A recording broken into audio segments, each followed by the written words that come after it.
अस्सलामु अलैकुम वरहमतुल्लाहि वबरकातुह। अल्हम्दुलिल्लाह अल्हम्दुलिल्लाहिल्लज़ी जअल नबियना शाहिदन व मुबश्शिरन व नज़ीरा व दाइयन इलल्लाहि बिइज़्निहि व सिराजम मुनीरा वस्सलातु वस्सलामु अलन नबिय्यि हबीबिहिल मुस्तफ़ा अल्लज़ी अरसलहु बिल हक़्क़ि वल हुदा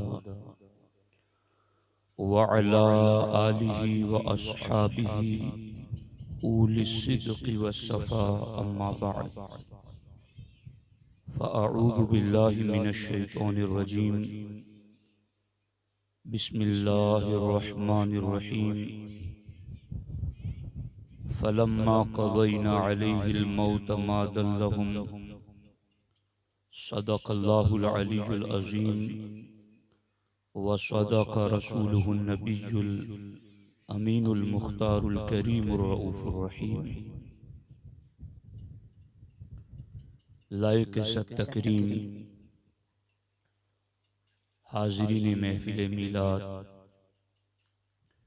आइए हम और आप मिलकर इंतहाई अदब व एहतराम के साथ हुज़ूर सय्यिदुल मुरसलीन ख़ातमुल अंबिया शफ़ीउल मुज़निबीन रहमतुल लिल आलमीन ख़ातमुल मासूमीन राहतुल आशिक़ीन सल्लल्लाहु तआला अलैहि व आलिहि व अस्हाबिहि व बारक व सल्लम की बारगाह में अपनी ग़ुलामी का सबूत दें और जिस तरीक़े से मैं पढ़ा हूँ मेरे साथ मिलकर हुज़ूर दिल के साथ नज़राने महब्बत पेश करें। अस्सलातु वस्सलामु अलैका या रसूल अल्लाह, अस्सलातु वस्सलामु अलैका या हबीब अल्लाह,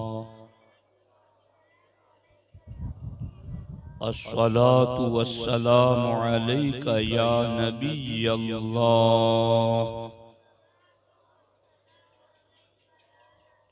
व अला आलिका व अस्हाबिका या नूर अल्लाह सल्लल्लाहु तआला अलैहि वसल्लम। दोस्तान मोहतरम, मुसलसल कई दिनों से आप इसी जगह महफिले मिलाद में शिरकत करते आ रहे हैं। आज भी आप लोग शरीक महफिल हैं।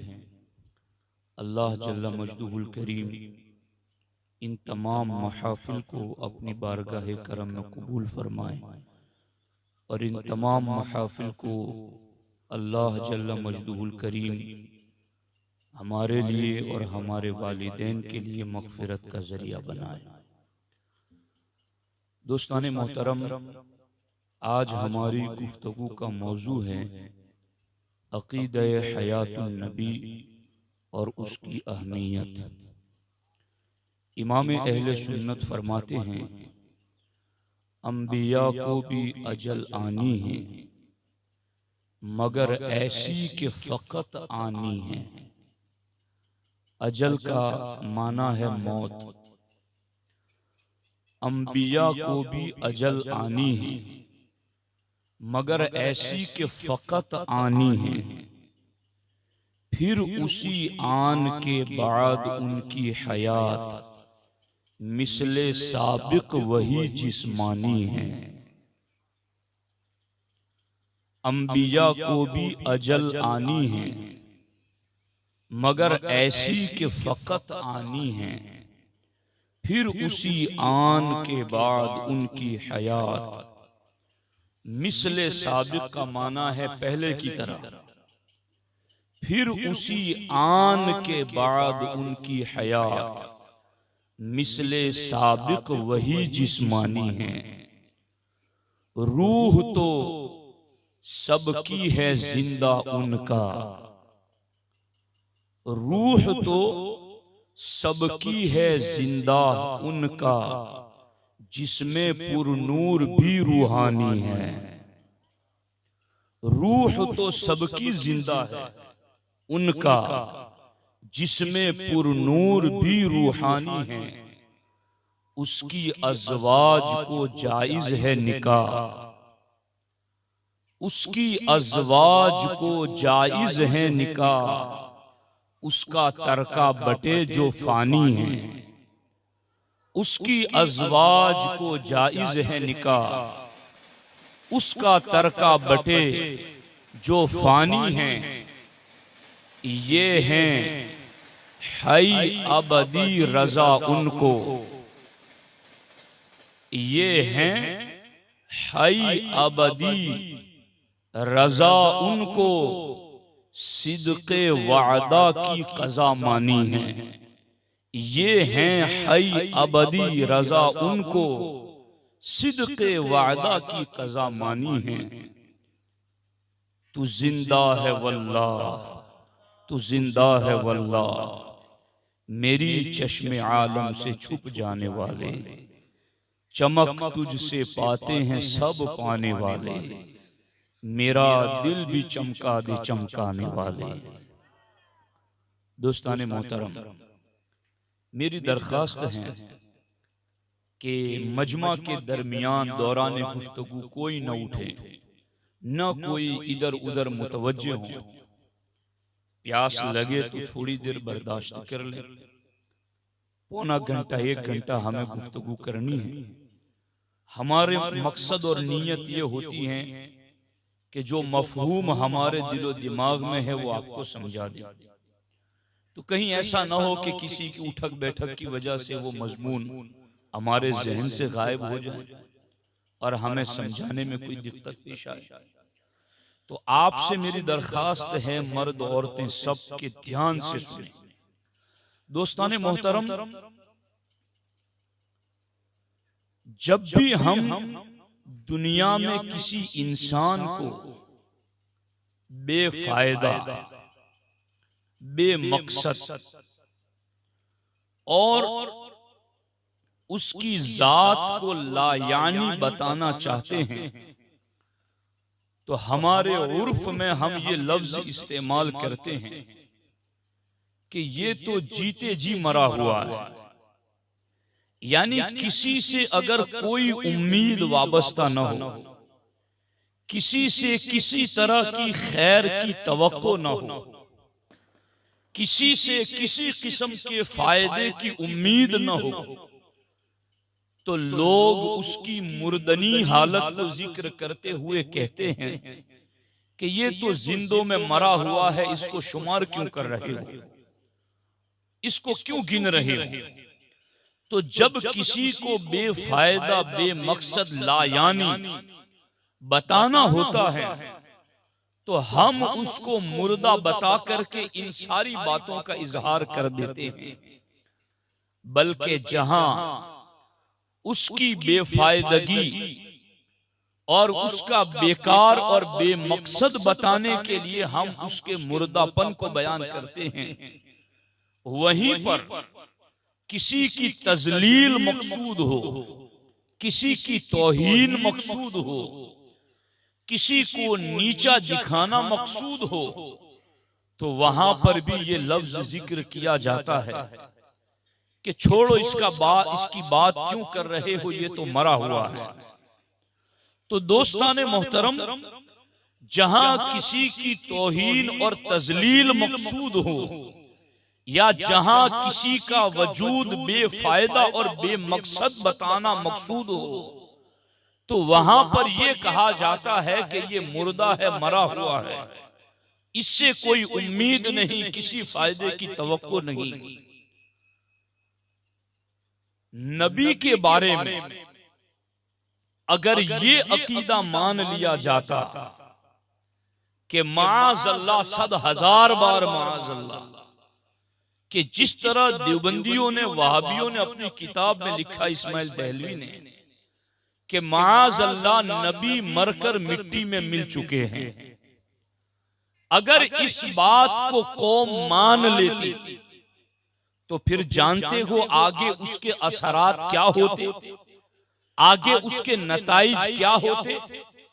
चूंकि ये इंसान अपने मुआशरे में, अपने उर्फ में इस बात को तो बोलता ही रहता है कि जहां किसी से फायदे की उम्मीद न हो उसे मरा हुआ बता दो, जहां किसी की तौहीन और तजलील करना मकसूद हो तो उसे मुर्दा और मरा हुआ बता दो।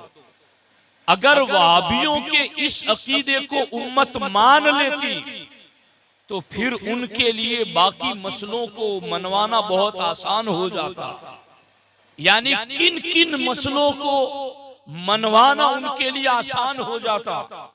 माअज़ल्लाह, माअज़ल्लाह, 100,000 बार माअज़ल्लाह, अगर उम्मत ने नबी को मुर्दा मान लिया होता तो फिर आगे उन्हें मेहनत करने की जरूरत नहीं थी कि इनका वसीला फायदा देगा या नहीं देगा, इनके वजूद से मदद तलब करना जायज है या नहीं है, उनकी ताजीम के लिए खड़ा होना जरूरी है या नहीं है, खड़े होकर इनको सलात व सलाम पढ़ना चाहिए या नहीं पढ़ना चाहिए, इनके रोजे पर हाजिरी की नीयत से सफर करना चाहिए या नहीं करना चाहिए। ये और इस तरह के दर्जनों मसाइल अगर नबी को माअज़ल्लाह उम्मत ने मुर्दा मान लिया होता तो इन तमाम मसाइल को मनवाने की जरूरत न पड़ती। चूंकि ये कौम खुद ब खुद इस बात को मानती है कि जो मुर्दा होता है वो बेकार होता है, जो मुर्दा होता है वो बेफायदा होता है, जो मुर्दा होता है उससे कोई उम्मीद नहीं होती, जो मुर्दा होता है उससे कोई तवक्को नहीं होती। मगर ये उम्मत अपने नबी को माअज़ल्लाह मुर्दा कैसे मान ले। ये उम्मत तो वो उम्मत है जो हर सदी में इस बात का ऐलान करती आई है कि तू जिंदा है वल्लाह, तू जिंदा है वल्लाह, मेरी चश्मे आलम से छुप जाने वाले। ये उम्मत तो हर दौर के अंदर ये अकीदा रखती चली आ रही है कि अंबिया को भी अजल आनी है, मगर ऐसी कि फकत आनी है, फिर उसी आन के बाद उनकी हयात मिसले साबिक वगी जिस्मानी है। रूह तो सबकी है जिंदा मगर इनका जिसमें पुरनूर भी रूहानी है। तो उम्मत के साथ एक ऐसी साजिश की गई, उम्मत के साथ एक ऐसा फ्रॉड किया गया कि अगर नबी को माअज़ल्लाह मुर्दा मान ली ये उम्मत तो फिर बाकी मसाइल में इनको समझाने की जरूरत न पड़े। मगर ये उम्मत जिंदा है और इस जिंदा उम्मत ने अपने नबी की हयात पर भी पहरा दिया है। हयात नबी का अकीदा एक ऐसा अकीदा है कि इस एक अकीदे में जिस मोमिन को मजबूती मिल जाए फिर वो सलात व सलाम भी पढ़ेगा तो उसे लज्जत महसूस होगी, फिर वो वसीला भी नबी का लेगा तो उसके ईमान में ताजगी पैदा होगी। फिर जब वो दूर खड़ा रह करके भी ये कहे या नबी सलाम अलैका, या रसूल सलाम अलैका, तो उसका यकीन होगा जिन्हें मैं अलैका कहकर मुखातब करते हुए सलाम कहता हूं वो आका जिंदा है और मेरा सलाम भी सुनते हैं। तो ये सारी बातों के अंदर लज्जत और कमाले नूर उस वक्त आएगा जब उम्मत इस अकीदे में मजबूत हो जाए कि मेरे आका अपनी 63 साला हयाते जाहिरी के अंदर जिस तरह जमीन पर दुनियावी जिस्मानी जिंदगी के साथ जिंदा थे, आज भी कब्र अनवर में उसी तरीके से जिंदा हैं। अब इसके ऊपर तवज्जो से गौर करने से मौत की 2 किस्में हैं और हयात की भी 2 किस्में हैं। मौत एक आदी होती है और एक हकीकी होती है। और इसी तरीके से हयात भी एक आदी होती है, एक हकीकी होती है। आदी मौत, इसका क्या मतलब है? जैसे आदतन जिस्म पर मौत तारी होती है तो रूह निकल जाती है, उसको आदी मौत कहते हैं। कि रूह जिस्म से निकल जाए तो कहते हैं कि ये आदी मौत तारी हो गई। लेकिन याद रखना, ये उसूल है शरीयत का, ये ज़ाब्ता है कुरान और सुन्नत का, ये कानून है मुस्तफा की शरीयत का कि किसी के जिस्म के ऊपर आदी मौत तारी होती है तो वहां हयात हकीकी का इनकार नहीं होता। यानी ऐसा पॉसिबल है कि जहां जिस्म से रूह निकल जाए फिर भी वहां हकीकी हयात मौजूद हो। चूंकि हम रूह को जिंदा करने वाला नहीं मानते, हम अल्लाह को जिंदा करने वाला मानते हैं। रूह के जरिया रब जिस्म को जिंदा रखता है, ये उसकी आदत करीमा है। मगर वो रब चाहे तो बगैर रूह के भी जिस्म जिंदा रहे, बगैर रूह के भी जिस्म में हयात रहे। आप कहेंगे ये कैसे? क्या इसकी कोई मिसाल दी जा सकती है? मैं कुरान और सुन्नत से अब उसकी मिसालें देने जा रहा हूं कि जिस्म से रूह निकलने के बाद भी हकीकी हयात मौजूद रहती है। क्या दलील है इसके ऊपर? पहली दलील, गौर से सुने, दिल के कानों से सुने। ये बात मुस्लिम शरीफ में लिखी हुई है और सुनाने वाला भी सही मुस्लिम और सुनने वाले भी सही मुस्लिम, और रिवायत भी लिखी गई सही मुस्लिम में। और सही मुस्लिम को मानने के दावेदार अगर सही मुस्लिम है तो इस सही मुस्लिम को पढ़ के बताएं। ये मिलादुन नबी का इज्तिमा है जहां सही मुस्लिम जमा होकर सही मुस्लिम पढ़ भी रहे हैं, सुना भी रहे हैं। गौर कीजिए कि जिस्म से रूह निकलने के बावजूद भी हयात हकीकी बाकी रहती है। क्या दलील है इसके ऊपर?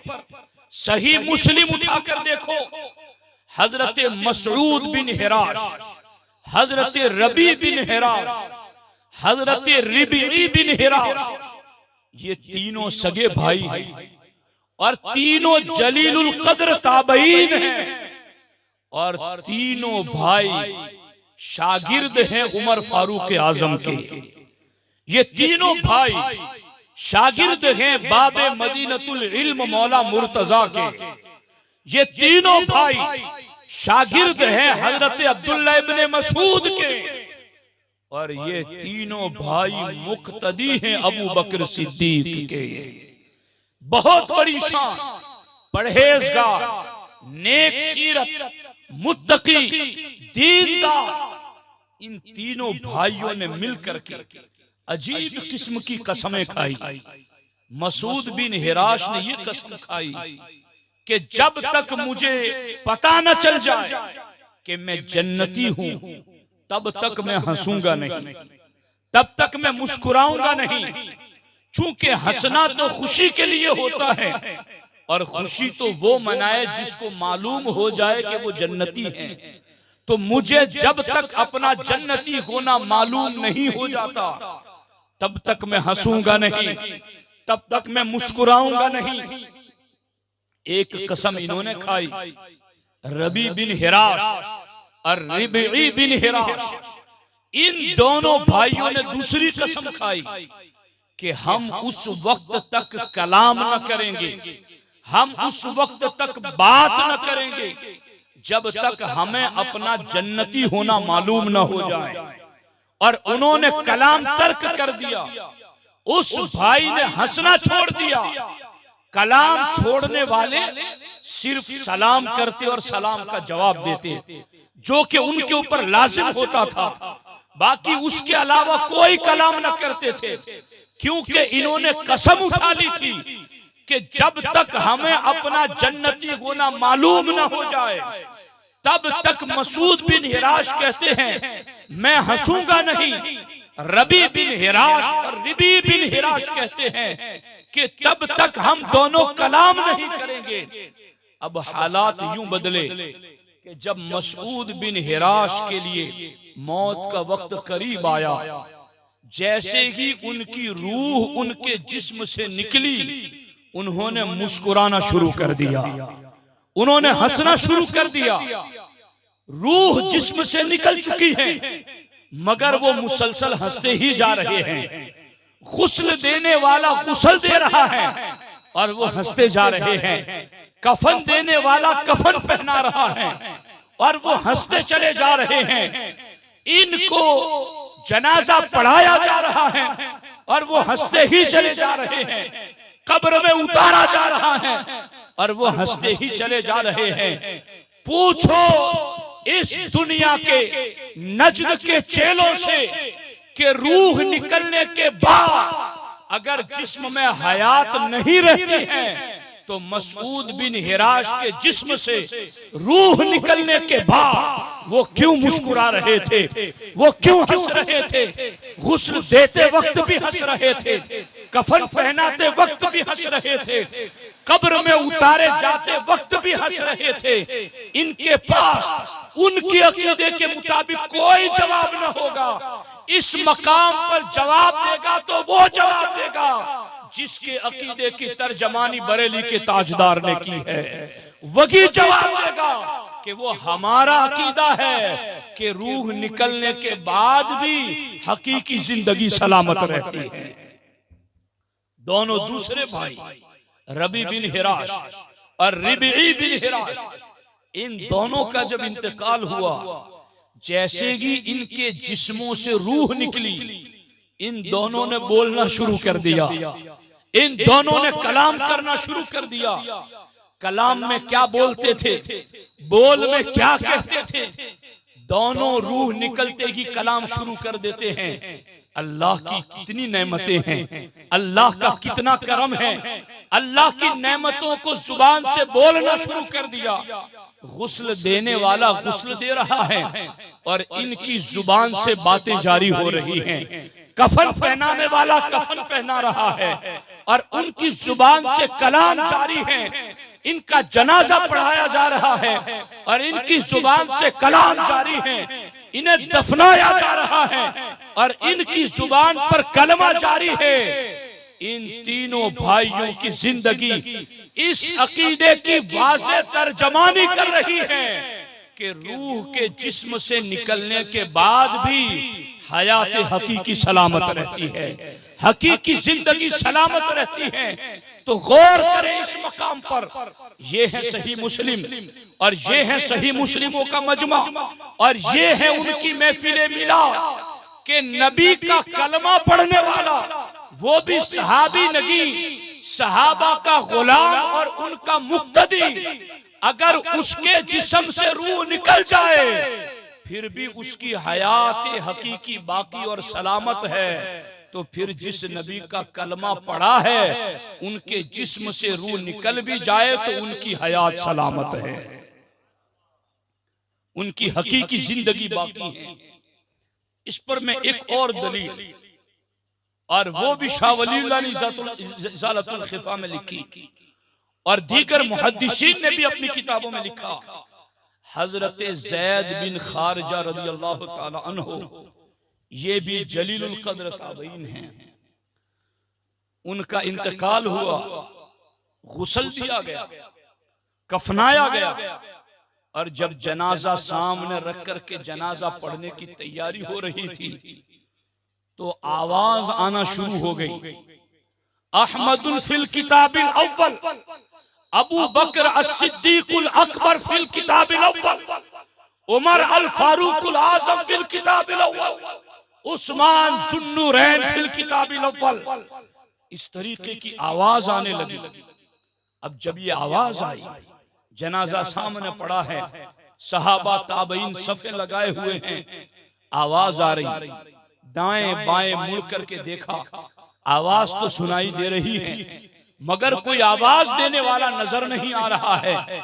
जब बार बार ये आवाज आई, उस आवाज के अंदर ये पढ़ा जा रहा था, अहमद नबी की क्या शान है, अगली किताबों में भी इनका नाम अहमद लिखा है। अबू बकर की क्या शान है, अगली किताबों में भी इन्हें सिद्दीक अकबर लिखा गया है। उमर की क्या शान है, अगली किताबों में भी इन्हें फारूक आजम लिखा गया है। उस्मान की क्या शान है, उनके 4 साल खिलाफत के गुजर गए, 2 साल बाकी हैं, उसके बाद तुम वो देखोगे जो देखोगे। ये आवाज आ रही थी, मुड़कर चारों तरफ देखा, आवाज आ रही थी, आवाज देने वाला नजर नहीं आ रहा था। जब उन्हें लगा कि कोई नजर नहीं आ रहा, ये आवाज कहां से आती है, उन्होंने कफन से चेहरा हटाया, चेहरे से कफन हटाया, तो उन्हें नजर आया कि यह आवाज कहीं और से नहीं, ये हजरत ज़ैद बिन खारिजा की जुबान से आवाज आ रही है। ये उनकी जुबान से कलाम अदा हो रहा है। इस तरीके की आवाज, बाज़ाब्ता ये आवाज ही नहीं थी, इसमें गैब की खबरें भी मौजूद थी। उस्मान गनी के दौर में बलवाइयों के जो फितने उठने वाले थे, वो भी ज़ैद बिन खारिजा के विशाल के बाद उनके वजूद पुरनूर से, उनकी जुबान से अदा होकर के उम्मत को ये बताया गया। तो यहाँ भी इस अकीदे की वजाहत हो रही है, रूह जिस्म से निकल चुकी है, मगर हयात हकीकी अब भी मौजूद है।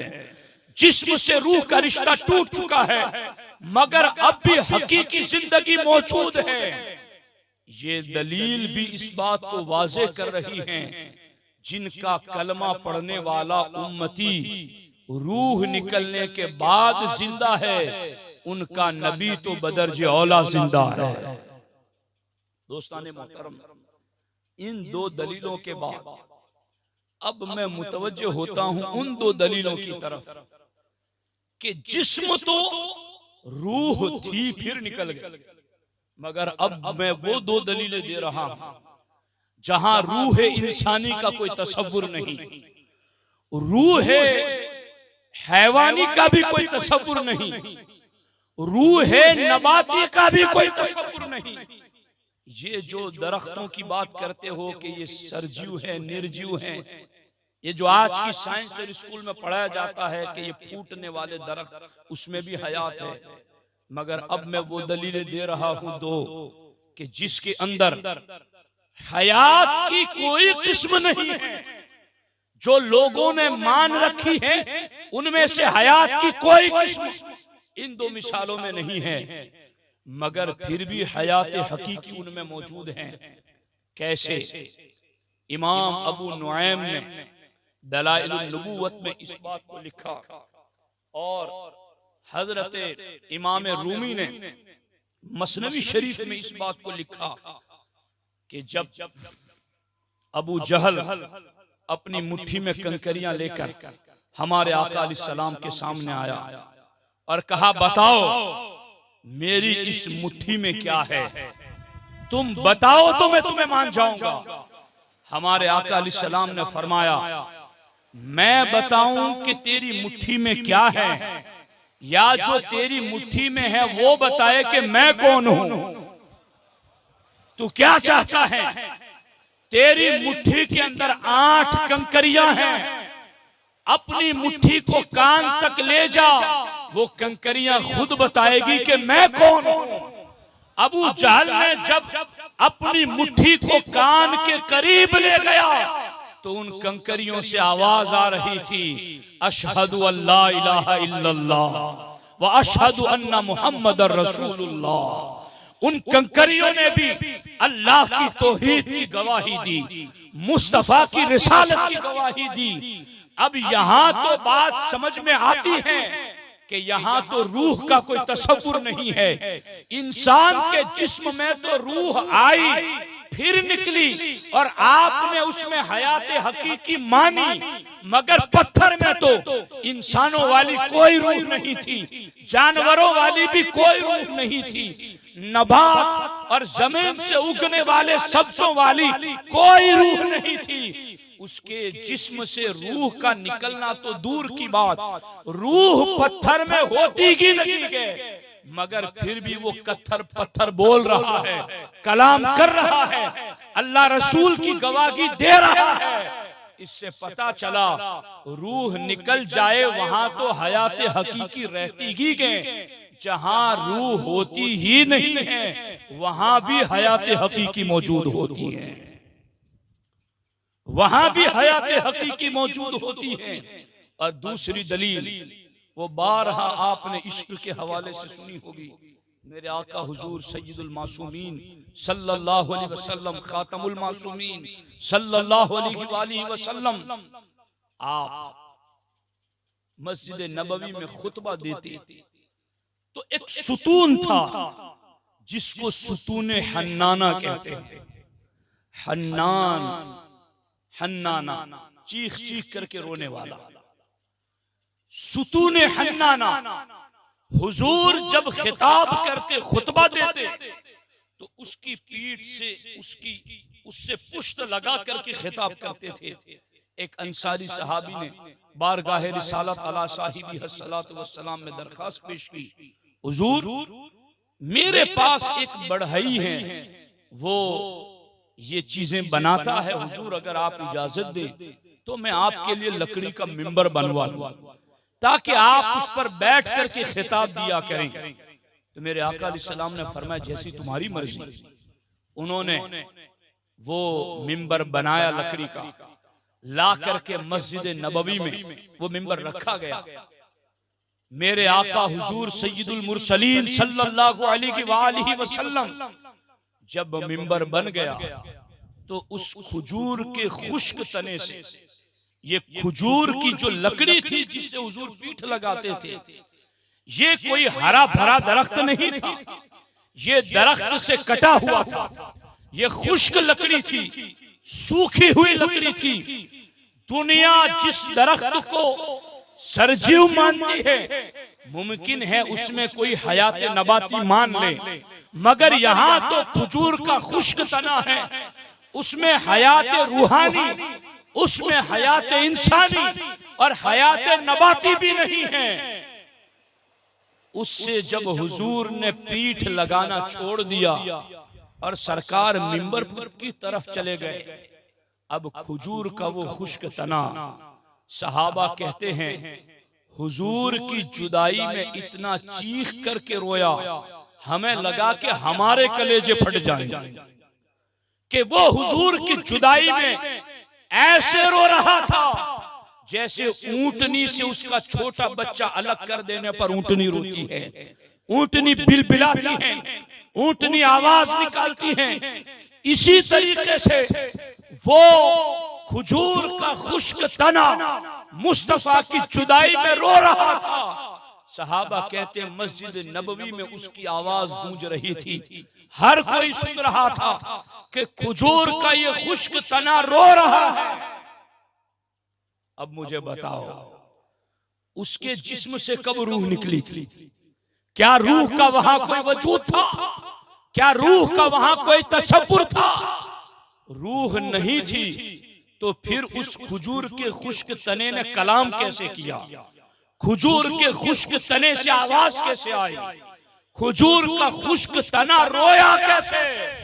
तो मानना पड़ेगा जहां रूह नहीं भी होती वहां भी रब चाहे तो हयात हकीकी पैदा फरमा देता है।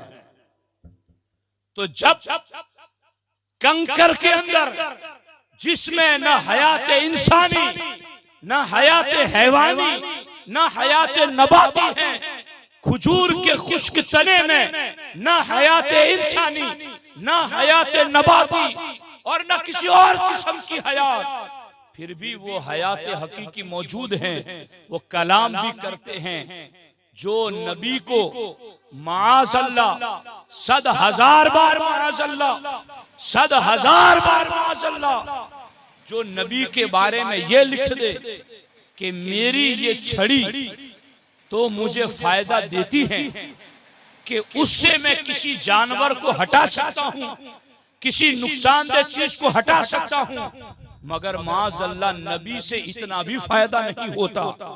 तो उनसे पूछिए कि जब तुम्हारा ये अकीदा है तो बताओ उस पत्थर में हयात कहां से आई, उस कंकर में हयात कहां से आई, उस खजूर के खुश्क तने में हयात कहां से आई। अगर तुम उस पत्थर को बोलते हुए हयात मानते हो, अगर तुम खजूर के खुश्क तने को बोलते हुए हयात मानते हो और फिर माज़अल्लाह तुम नबी को मुर्दा मानते हो, तो माज़अल्लाह तुमने नबी को पत्थर से भी कम दर्जा दिया, खजूर के खुश्क तने से भी कम दर्जा दिया। ये सुन्नी मुसलमान हैं जो ये अकीदा रखता है कि नबी ऐसे बाहयात हैं, खजूर के खुश्क तने पर नजर डाले तो उसे भी बाहयात कर दें। नबी ऐसे बाहयात हैं, वो कंकर पर नजर डालें तो उसे भी बोलने की सलाहियत अता कर दें। इनकी जिंदगी की तो शान ये है, तू जिंदा है वल्लाह, तू जिंदा है वल्लाह, मेरी चश्मे आलम से छुप जाने वाले। नारे तकबीर, नारे रिसालत, अज़मते मुस्तफा। दोस्तान मोहतरम, अब गौर कीजिए इस सिलसिले के अंदर कि नबी की हयात की शान क्या है। अब मैं आपके सामने वहाबी लोग आयतें पढ़ते हैं, इन्नका मय्यितुन व इन्नहुम मय्यितून, वहाबी आयतें पढ़ते हैं, कुल्लु नफ्सिन ज़ाइक़तुल मौत। वहाबी हदीसें पढ़ते हैं कि हुजूर ने फरमाया इन्नी मक़बूज़ुन, ये आयतें हक हैं, ये हदीसें हक हैं, मगर तुमने उसका मतलब गलत लिया है। मौत आनी है मगर फकत आनी है, कब्ज़े रूह हक है मगर एक लम्हे के लिए है। और वो इस तरीके से कि हजरत रबी बिन हिराश हो, रिबी बिन हिराश हो, मसूद बिन हिराश हो, ज़ैद बिन खारजा हो, या अबू जहल की मुट्ठी में कंकरिया हो, या खजूर का खुश्क तना सुतूने हन्नाना हो, इनके जिस्मों से रूह नहीं थी या रूह निकल गई, फिर भी वो हयात हकीकी मौजूद थी। मेरे आका के जिस्म पुर नूर से एक लम्हे के लिए रूह निकली मगर हयात हकीकी फिर भी मौजूद थी, हकीकी तौर पर वो जिंदा थी। अब यहां इसके ऊपर हजरत कुसुम बिन अब्बास रज़ी अल्लाह ताला अन्हु, कुसुम बिन अब्बास बिन अब्दुल मुत्तलिब रज़ी अल्लाह ताला अन्हुम अजमईन, ये हजरत अब्बास के शहजादे फरमाते हैं कि अल्लाह के रसूल अलैहिस्सलाम को जब कब्र अनवर में उतारा गया दफनाने के लिए, सब ने हुजूर की जियारत की। कुसुम बिन अब्बास कहते हैं सबसे अखीर में हुजूर की जियारत मैंने की, सबसे अखीर में रुखे वद्दुहा को मैंने देखा, सबसे अखीर में कब्र अनवर से मैं बाहर निकला।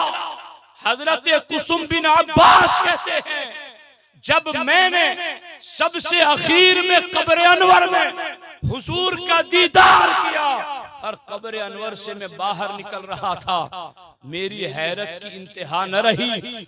आखिरी दीदार जब टिकटिकी लगाकर मैंने हुजूर के चेहरे का किया तो मेरी इंतहा न रही हैरत की।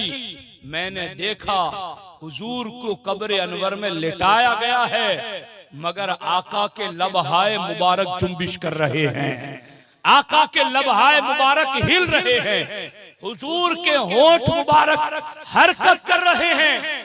कुसुम बिन अब्बास कहते हैं मेरे दिल ने न माना कि इस कलाम को सुने बगैर निकल जाऊं। मैं कब्र में फिर उतरा, मैंने अपने कान हुजूर के चेहरे अक़दस पर लगाए तो मैंने हुजूर के लबों से ये सदा सुनी, रब्बी हबली उम्मती, रब्बी हबली उम्मती, रब्बी हबली उम्मती। ऐ दुनिया वालों देख लो, ये रूह जिस्म से निकली है फिर भी हयात बाकी है, ये रूह जिस्म से निकली है फिर भी हकीकी जिंदगी के साथ हुजूर कब्र अनवर में जिंदा है। तो सच तो कहा ताजदारे बरेली ने कि सिर्फ हुजूर की बात नहीं, अंबिया को भी अजल आनी है, मगर ऐसी कि फकत आनी है, फिर उसी आन के बाद उनकी हयात मिसले साबिक वही जिस्मानी है। गौर कीजिए इसके ऊपर और बार बार गौर कीजिए और ध्यान दीजिए, और जो मफहूम मैं आपको समझाना चाहता हूं उसको बार बार गौर कीजिए। दुनिया के अंदर अगर किसी को बेफायदा बताना होता है कि इससे कोई फायदा नहीं, इससे उम्मीद कोई नहीं, तो उसको मुर्दा कह दो, सारी बात उसी में हो जाएगी। बोलो ये बात है कि नहीं है? कुछ तो बोलो। मैं जान रहा हूं कि आप ध्यान से इतना सुन रहे हैं, इसलिए लब खोल नहीं रहे हैं। ये हकीकत है या नहीं कि अगर किसी इंसानी वजूद को बेफायदा बेमकसद ला यानी बताना होता है तो हम ये कह देते उसकी बात ही छोड़ो, ये तो मुर्दा है, ये मरा हुआ है। वहां भी ये समझ रहे थे कि हम नबी को मुर्दा लिख देंगे और माअज़ल्लाह उम्मत नबी को मुर्दा मान लेगी। नहीं नहीं, ये सहाबा और अहले बैत के अकीदे पर जमने वाले अहले सुन्नत आज भी सलामत हैं और नबी की हयात के खुतबे पढ़ते रहेंगे। अब यहाँ पर जो मैं लतीफ बातों की तरफ अब आपकी तवज्जो दिलाना चाहता हूँ, उसमें बिलखुसूस मैं आपकी तवज्जो चाहता हूँ कि इसको और ज्यादा तवज्जो से आप समाअत करें। अंबिया किराम की हयात, ये जो सरकार आला हजरत ने जिक्र किया ना कि रूह तो सबकी है जिंदा, मगर जो ये शरअ अकायद में लिखी हुई बात है कि 7 चीजों को फना नहीं है। 7 चीजों को ध्यान है आप लोगों का, 7 चीजों को बोलो ना कुछ, 7 चीजों को फना नहीं है। उनमें 7 में एक रूह भी है कि उसको फना नहीं है। तो आला हजरत कहते हैं रूह तो सबकी है जिंदा, रूह तो सबकी है जिंदा, मगर इनका जिसमें पुरनूर भी रूहानी है। रूह तो सभी की जिंदा है, अगर हुजूर की भी सिर्फ रूह ही जिंदा हो तो तिलकर रुसुल फद्दलना बादहुम अला बाद का क्या मतलब, और दीगर कुरान की आयतों का क्या मतलब। रूह तो सबकी है जिंदा, मगर इनका जिसमें पुरनूर भी रूहानी है। उसकी अज़वाज को जायज है निकाह, उसका वर्षा बटे जो फानी। इसमें आला हजरत ने 2 अकीदे बयान कर दिए।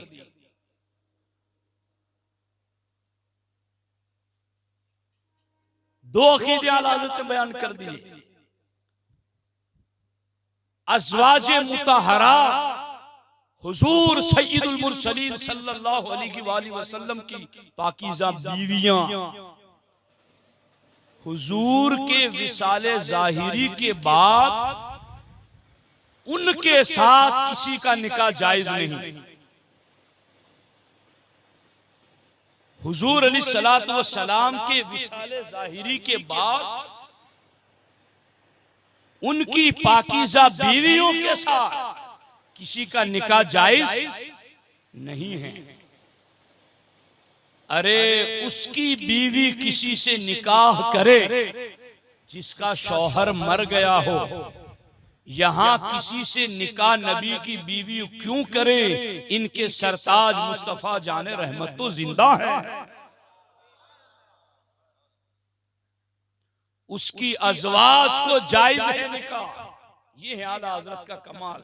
एक मिसरे में एक दलील दे।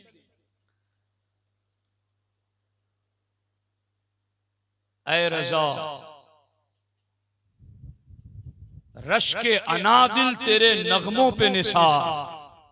ऐ रज़ा रश के अनादिल तेरे नगमों के निसार। ऐ बुलबुले बागे मदीना तेरा कहना क्या है, मुल्के सुखन की शाही तुमको रजा मुसल्लम, जिस समत आ गए हो सिक्के बिठा दिए हैं।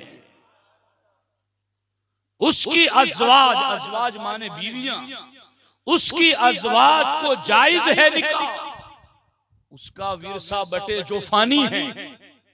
ये जो राफजी लोग बागे फदक की वरासत में फुदकते रहते हैं कि विरसा नहीं दिया, विरसा नहीं दिया, विरसा नहीं दिया। अरे हुजूर ने विरसा दिया मगर दुनिया नहीं दीन दिया। फातिमा ज़हरा आई थी हुजूर के पास, हुजूर के विशाल से चंद घड़ियों पहले, और कहा था हुजूर से, हादानी इबना वर्रिसहुमा शैआ, बाबा जान ये आपके बेटे हैं, इन्हें वरासत में कुछ दीजिए। सरकार ने फरमाया, अम्मल हसन फलहु जुरअती व सुअददी व अम्मल हुसैन फलहु जुरअती व जूदी। सरकार ने फरमाया, हसन को मैंने अपनी सखावत और सरदारी विरसे में दी, और हुसैन को मैंने अपनी जुरतमंदी और अपना कमाल विरसे में अता फरमाया। विरसा दिया है हुजूर ने, मगर दुनियादारों दुनिया विरसे में नहीं दी, दीन दिया है, चूंकि इनके जरिया दीन आगे तक पहुंचाना। उनका विरसा बटे जो फानी है। अब खलील भाई ये बात तो विरसा बांटने वाली बात करके तो माज़अल्लाह नबी की हयात पर एतराज कर रहे हैं। बात समझ शरीफ में आ रही है कि नहीं आ रही है? काश जिस दर्जे पर पहुंचकर मैं बात कर रहा हूं वहां पहुंचने की आप कोशिश करें। विरसा बटने की बात करने वाले हयातुन नबी के मुनकिर नजर आते हैं। ये सुन्नी है जो कहता है वरासत मेरी और आपकी बटेगी हमारे मरने के बाद, क्योंकि हम मर जाएंगे। नबी जिंदा है तो उनकी वरासत कैसे बटे? वरासत न बांट कर सिद्दीक ने यह ऐलान किया, मेरे आका कल भी जिंदा थे और आज भी जिंदा है। नारे रिसालत, जश्न ईदे मिलादुन नबी, अज़मते मुस्तफा। दोस्ताने मोहतरम, उसका विरसा बटे जो फानी है, और मेरे इमाम तेरे नगमों पे निसार, ये हैं है अबदी रजा उनको, ये हैं है अबदी, है अबदी। आहा, वो रब है जो हय्युन ला यमूत है, और ये मुस्तफा है जो है अबदी, है अबदी, हय्युन ला यमूत और है अबदी। अब दो माबूद का फर्क रखने के लिए, खालिक और मखलूक का फर्क रखने के लिए, एक आन के लिए इनके ऊपर मौत तारी हुई और कब्ज़े रूह हुई, मगर कुरान हदीस में कहीं नहीं लिखा कि जहां रूह निकली वहां हयात नहीं थी। एक आयत लाकर दिखाओ, एक हदीस लाकर दिखाओ जहां ये लिखा हुआ हो कि जब रूह निकली वहां हयात नहीं थी। अरे रब को इन्नल्लाह, ये वाबिलो इन्नल्लाह अला कुल्ली शैइन कदीर को मानने पर आए तो रब को झूठा तक मान ले कि अल्लाह हर चीज पर कादिर है, तो झूठ पर कादिर है। ए इन्नल्लाह अला कुल्ली शैइन कदीर पढ़ करके रब को झूठ पर कुदरत मानने वाले नजदियों, जब रब की कुदरत वहां जहां नहीं माननी है उससे रब की शान पाक है ये मानना जरूरी है। रब की कुदरत को वहां मानकर माज़अल्लाह रब के लिए ऐब माना। यहां रब की कुदरत क्यों नहीं मानते कि रब वो है जो जिस्म में रूह रख करके भी जिंदा रखता है, और रब वो है जो जिस्म से रूह निकाल करके भी जिंदा रखता है। और फिर पढ़ो इन्नल्लाह अला कुल्ली शैइन कदीर। ये अकीदा बयान करो कि रब वो है जो रूह निकाल करके भी जिंदा रखता है। फिर पढ़ो कि अल्लाह हर चाहे पर कादिर है, तो लुत्फ आएगा। रब का ऐब बयान करने में इन्नल्लाह अला कुल्ली शैइन कदीर, और नबी की शान मानने के बारी आए तो इन्नल्लाह अला कुल्ली शैइन कदीर भूल गए। उफरे मुनकिर ये बड़ा जोशे तासुब, आखिर भीड़ में हाथ से कम वक्त के ईमान गया। आज ले इनकी पनाह, आज मदद मांग इनसे, कल ना मानेंगे अगर कयामत में तू मान गया। नारे तकबीर, नारे रिसालत, सरकार की आमद, मरहबा, दिलदार की आमद, मरहबा, मक्की की आमद, मरहबा, मदनी की आमद, मरहबा, नारे रिसालत, या रसूल अल्लाह सल्लल्लाहु अलैहि वसल्लम। तो गौर कीजिए, यहाँ पर आला हज़रत फरमाते ये हैं हई अबदी रजा, उनको सिद्क़े वादा की कज़ा मानी। सिद्क़े वादा, वादा क्या है? कुल्लु नफ्सिन ज़ाइक़तुल मौत। तो बस वो वादा सच्चा करना था, इसलिए कज़ा मानी। वो वादा सच्चा करना था, इसलिए कज़ा मानी है। बाकी जैसे ही वो वादा पूरा हुआ एक आन में, तो फिर क्या है? ये है हई अबदी, ये है जिंदा और सलामत।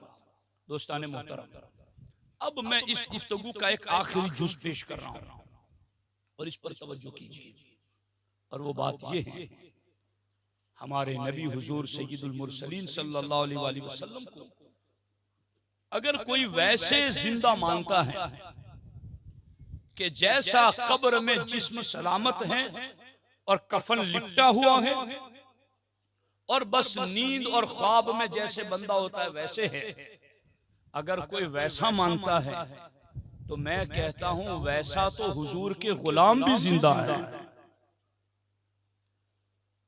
गूगल पे भी देखो, यूट्यूब पर भी देखो, और तारीख इस्लाम पढ़ो।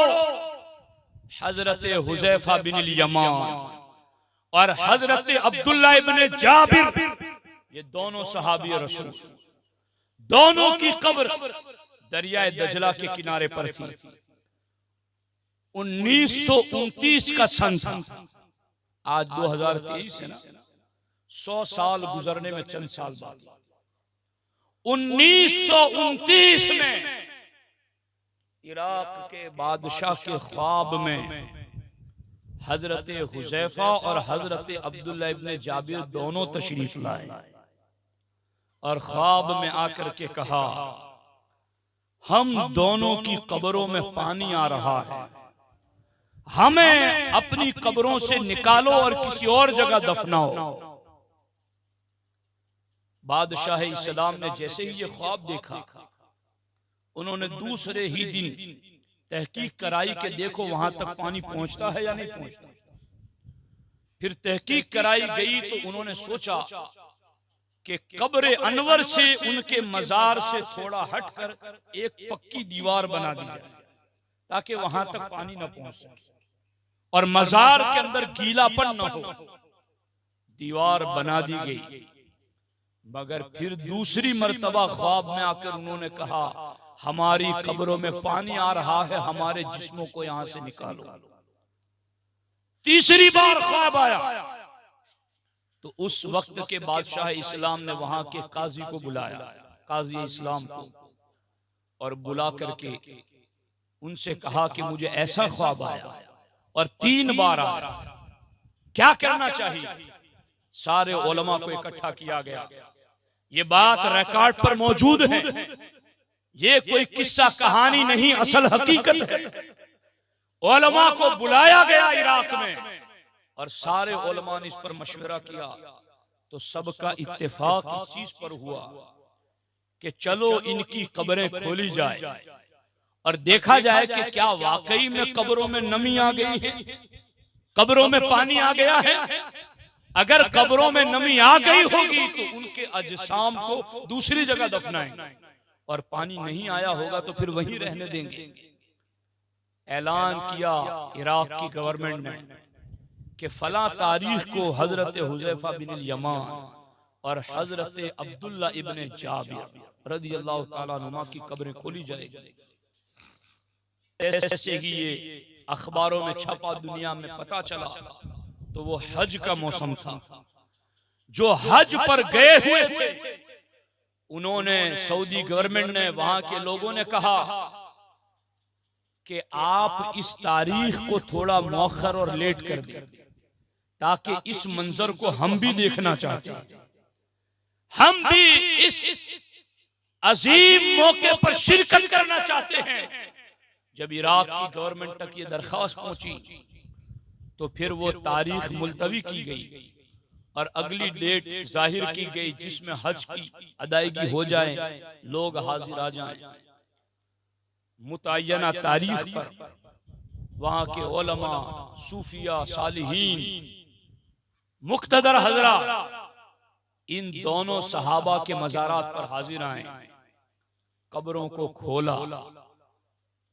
हजारों की किस्म में गैर मुस्लिम भी वहां मौजूद हैं, ये मंजर देखने के लिए कि 1300 साल गुजर चुके हैं।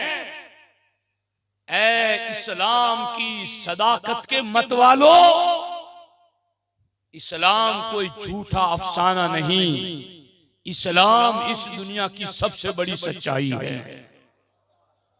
दुनिया इस सूरज को गुबार आलूद करना चाहती है, दुनिया इस चांद पर थूकना चाहती है, मगर ये वो आफताब और वो चांद है कि दिन ब दिन निखरता ही चला जा रहा है। ऐलान हुआ, गैर मुस्लिम भी वहां मौजूद, कब्रों को दोनों की खोला गया। एक गैर मुस्लिम डॉक्टर जो कि जिस्म को चेक करने का स्पेशलिस्ट था, कब्रों को जब खोला गया, उनके अजसाम को स्ट्रेचर पे रखा गया। उसने, वो जो आंखों का माहिर था, उसने आंखों को चेक करके बताया कि किसी जिंदा इंसान के इंतकाल के बाद उसकी आंखों की रोशनी जैसे खत्म हो जाती है, इनकी रोशनी मौत से खत्म नहीं हुई, अभी भी सलामत है। और वो डॉक्टर ये देखकर कलमा पढ़ के मुसलमान हो गया। उसके बाद इन दोनों के अजसाम को पहले से तैयार किया गया था। सलमान फारसी के बगल में 2 कब्रें खोद रखी थी कि अगर वहां तरीन होगी तो फिर इनके अजसाम लाकर यहां दफनाए जाएंगे। इनके जनाजे पर लंबे लंबे तख्ते लगाए गए ताकि हर किसी को कंधा देने का मौका मिले। किसी को मिला, किसी को न मिला। लोगों ने देखा, हजारों हजारों न देख सके, मगर जिन्होंने देखा उन्होंने लिखा, छापा और दुनिया को बताया कि नबी का कलमा पढ़ कर के हुजूर के नाम पर कुर्बान होने वाले उनके जिस्म भी कब्रों में सलामत हैं। तो ये नबी हमारे तो वो हैं। अल्लाहु अकबर, अल्लाहु अकबर, अल्लाहु अकबर। इनकी तो शान ये है, सबसे आला व औला हमारा नबी, सबसे बाला व वाला हमारा नबी। अंबिया से रसूल, आला हज़रत ने फरमाया, और रसूलों से आला हमारा नबी। तो वो उनकी हयात तो रसूलों से भी आला है, नबियों से भी आला है। जिस्म का सलामत रहना और हयात दुनियावी की तरह जिस्म का तरो ताजा रहना, ये तो हुजूर के सहाबा को भी हासिल है। तो फिर हुजूर का कमाल क्या माना? अच्छा खलील साहब, एक कमाल की बात इस पर यह है कि ये जो अब्दुल्ला इब्ने जाबिर थे ना, बस ये आखिरी बात सुन ली, ये जो अब्दुल्ला इब्ने जाबिर थे, उन्हीं के दादा और खुद उनका नाम भी अब्दुल्ला, अब्दुल्ला बिन जाबिर बिन अब्दुल्ला। तो अब्दुल्ला पोते हैं, उनके बाप जाबिर हैं। और उनके बाप फिर अब्दुल्ला है, और वो अब्दुल्ला जो दादा है वो भी सहाबी रसूल है, जंगे ओहद में शरीक और जंगे ओहद के पहले शहीद। और हजरत अम्र बिन जुमू रदियल्लाहु ताला अन्हु, सुनिए इन बातों को, ईमान को ताजा कीजिए। हम घरों से निकलकर मिलाद में ना आए तो हम तो बहुत महरूम हैं। आप तो आते हैं, आते रहिए वक्तों पर। वो अम्र बिन जुमू जो ओहद में शहीद हुए, जानते हैं उनका किस्सा क्या है? वो एक पांव से माजूर थे, चल नहीं सकते। ओहद की जंग में जाने की बारी आई तो उन्होंने कहा हुजूर मैं भी चलूंगा। ये कोई न्यास खाने के लिए जाने की बात नहीं थी, बल्कि वहां जान देने के लिए जाने की बात थी। हुजूर को कहा हुजूर मैं भी चलूंगा ओहद की जंग में। हुजूर ने फरमाया तुम माजूर हो, तुम पांव से तुम्हें तकलीफ है, तुम ना आओ। तो रोने लगे और रोते हुए कहा हुजूर क्या मैं अपने लंगड़ाते हुए कदम से जन्नत के फाटक में दाखिल नहीं हो सकता? हुजूर ने जब उनकी गिड़गिड़ाहट और ये अंदाज देखा तो हुजूर ने उन्हें भी इजाजत अता फरमा दी, तुम भी चल सकते। उन्होंने जाते जाते दुआ की खुदाया मुझे अब वापस न पलटाना। उन्हें भी शहादत नसीब हुई। और हजरत अब्दुल्ला जिनका जिस्म दजला के किनारे कब्र से निकाला गया, उनके दादा की पहले शहादत हुई, वो भी अब्दुल्ला। उन दोनों को, अमर बिन जुमू को और हजरत अब्दुल्ला को, दोनों को एक कब्र में साथ दफनाया गया। और हजरत अब्दुल्ला को कफन देने के लिए कपड़ा इतना छोटा था कि पांव ढकते तो सर खुल जाता, सर ढांपते तो पांव खुल जाते। तो सर ढांप दिया और पांव खुले रह गए। और उन दोनों को एक ही कब्र में ओहद के मैदान में दफनाया गया, हजरत अम्र बिन जुमू को और हजरत अब्दुल्ला के दादा अब्दुल्ला को। ओहद की जंग में शहीद हुए थे दोनों को वहां दफनाया गया। मगर उन दोनों की कब्रें एक नशेब में थी, निचली जगह में थी, निचली जगह में थी, जहां पर पानी जमा होता था, बारिश होती थी। दोनों की कब्रें नीची जगह में थी। 40 साल गुजरने के बाद हजरत अमीर मुआविया रज़ियल्लाहु ताला अन्हो के दौरे खिलाफत में जब ये बात पहुंची हजरत अमीर मुआविया तक कि यहां इनकी कब्रें हैं, पानी जमा होता है और पानी के कब्रों में उतरने के इम्कानात मौजूद हैं, हजरत अमीर मुआविया ने कहा इनकी कब्रें खोली जाए, दादा और पोते का जिस्म दोनों का सलामत, दोनों का चूका तू।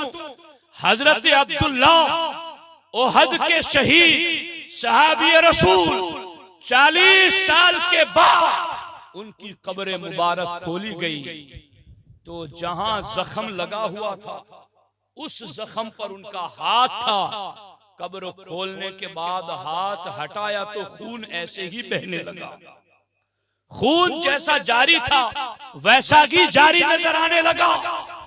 मर जाता है तो खून खुश्क हो जाता है, ये जिस्म से खून निकल रहा है, हरारत जिस्म में बाकी है। इसे मुर्दा माने तो वहाबी माने, जिसका दिल भी मुर्दा, जिसका ईमान भी मुर्दा।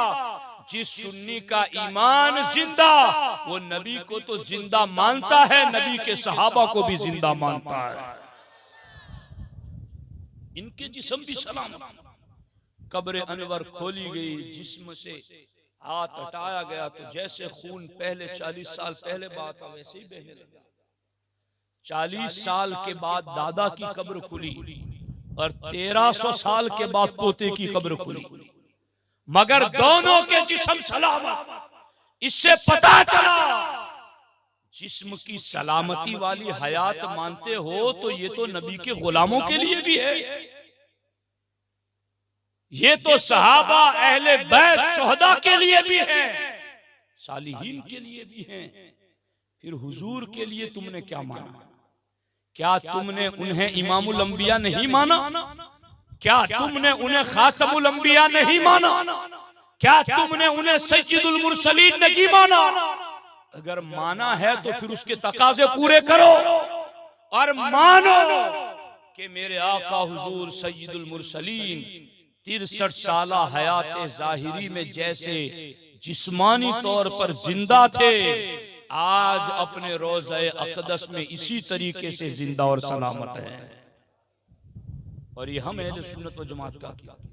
अच्छा, इस पर अगर मैं तफरियात पेश करूं कि इसके असरात क्या है, जो मैंने अभी तक ये जो इतनी बात समझाई ना, अब इतनी बात समझाने के बाद हम बातें करेंगे इसके ऊपर कि अब क्या साबित हुआ।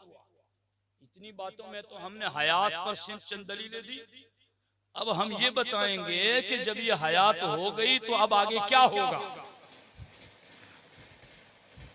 दोस्तों, अब जब आपने हमने जो हयात हकीकी जिस्मानी मानी हुई थी, जिसको सुना हमने आज, जब बंदा यूं हयात हकीकी मानता है तो फिर वो जब हयात मानता है ना, तो फिर वो अपने नबी की रोजे की जियारत की नीयत से सफर करना भी जायज और हलाल मानता है। वाबियों ने लिखा कि हुजूर के रोजे की जियारत की नीयत से सफर करना हराम है। आज भी मस्जिद नबवी के इर्द गिर्द जो बॉर्डर है वहां लिखा हुआ है ज़ाहिरुल मस्जिद नबवी, कि यहाँ आओ मस्जिद नबवी की जियारत की नीयत से, हुजूर की जियारत की नीयत से नहीं, मस्जिद नबवी की जियारत की नीयत से आओ।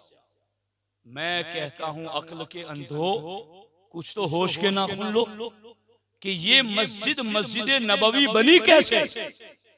जब वहां नबी जलवागर हुए तब तो मस्जिद नबवी बनी। तो जिनके दम कदम से मस्जिद नबवी बनी, उस मस्जिद की जियारत की तो तुम बात करते हो और खुद हुजूर की जियारत की बात से इनकार करते हो। उफरे मुनकिर ये बढ़ा जोशे तासुब आखिर, भीड़ में हाथ से कम वक्त के ईमान गया। ये है ना ताज्जुब वाली बात। अच्छा, अभी मैंने खलील भाई फतवा रज़िया शरीफ पढ़ रहा था, आला हज़रत का रिसाला हयातुल ममात, इसका मैं मुताला कर रहा था। तो उसमें सरकार आला हज़रत ने एक बड़ी प्यारी बात लिखी। हजरत इमाम ज़ैनुद्दीन बिन इराकी, ज़ैनुद्दीन इराकी अलैहि रहमा, बैठेंगे ना आप लोग? ये तो बोलो इंशाअल्लाह, वरना मैंने अभी 2 दिन और यहाँ रहना है, मैं बात खत्म कर दूं, 3 दिन इसी टॉपिक पर बोलूं जी। मैं चाहता हूं, मैंने खलील साहब से भी बात की कि अब ये 3 दिन में हम क्या बोलें और क्या न बोलें। आप अल्हम्दुलिल्लाह मोहब्बत वाले, हुजूर से मोहब्बत करते, हुजूर के गुलामों से, तो थोड़ा सुन लो। इमाम ज़ैनुद्दीन इराकी जो इमाम कुस्तलानी शारह बुखारी के उस्ताद हैं,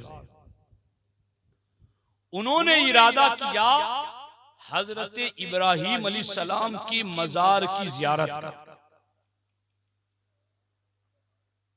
इब्राहीम अलैहिस्सलाम के मजार पर जाने की नीयत से उन्होंने सफर शुरू किया। तो आला हज़रत लिखते हैं कि बाज हम्बली लोग जो कि इब्ने तैमिया के पैरोकार थे, वो भी इनके साथ हो गए कि हम भी हजरत के साथ चलेंगे।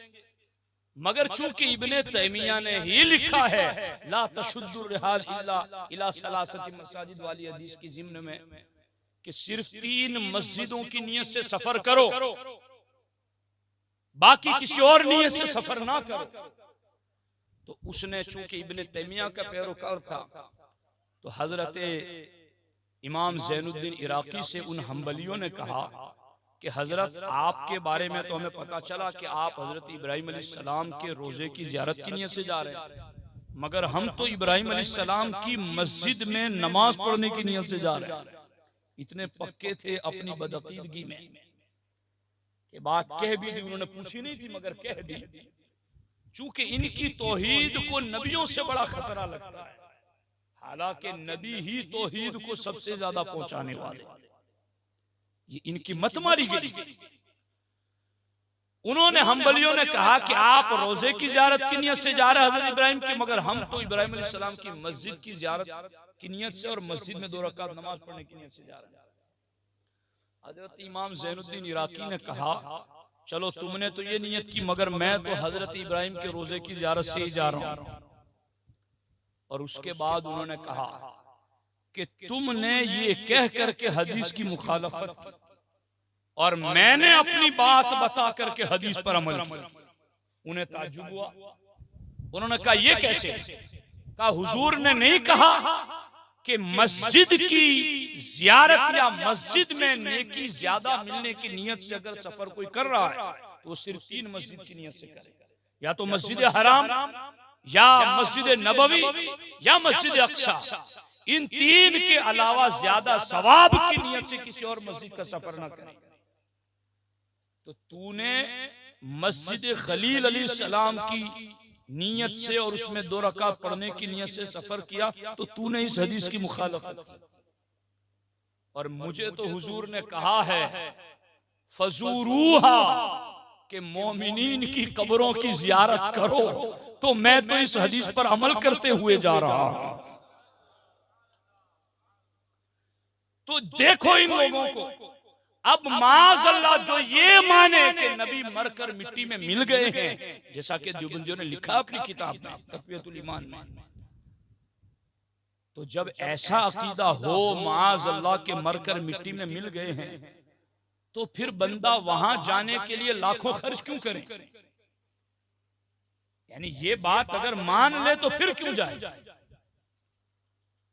अगर बंदा ये बात मान ले तो बाअदब खड़ा रहकर उन्हें सलाम क्यों पढ़े? बंदा अगर ये बात मान ले तो सुनहरी जालियों से गुजरते हुए अदब क्यों करें? जब बंदा उनका अकीदा मान ले तो दूर रह करके हुजूर की बारगाह में सलात व सलाम क्यों पढ़े? उनका वसीला क्यों ले? उन्हें गैबदा क्यों माने? जब हयात ही नहीं मानी तो बाकी सारी बातों को क्यों माने?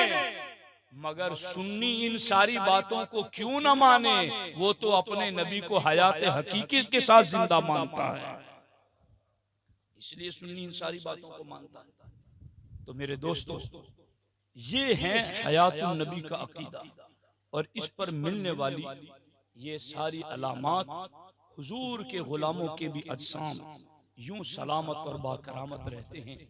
इंशाअल्लाहुल करीम कल भी हमारी गुफ्तगू इसी तरह के एक अहम टॉपिक पर होगी, मगर मेरी दरख्वास्त ये है कि आप थोड़े जल्दी आ जाया करें। कम से कम अगर 10 बजे हमारा बयान शुरू हो जाता है तो हमें कुछ ऐसा खुलासे के साथ गुफ्तगू करने का मौका मिलेगा। तो मेरी आप तमाम साथियों से पुरखुलूस दरख्वास्त है कि कल भी और उसके बाद कल भी, उसके बाद भी कल, उसके बाद भी आप लोग वक्त पर आया करें, ताकि महफिल मिलाद की ज़्यादा से ज़्यादा बरकतें हमें मिल सके।